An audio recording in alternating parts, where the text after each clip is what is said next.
Before you begin, remove the base enclosure, battery, right trunk, and right support bracket.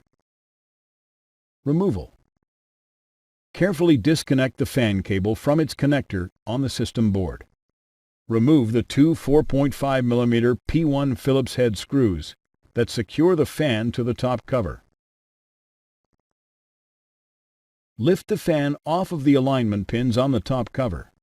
Slide it out from under the heatsink and remove. Replacement. Tow the fan under the heatsink and lower it onto the alignment pins on the top cover. Replace the two 4.5 mm P1 Phillips head screws that secure the fan to the top cover. Connect the fan cable to its connector on the system board. Thanks for watching.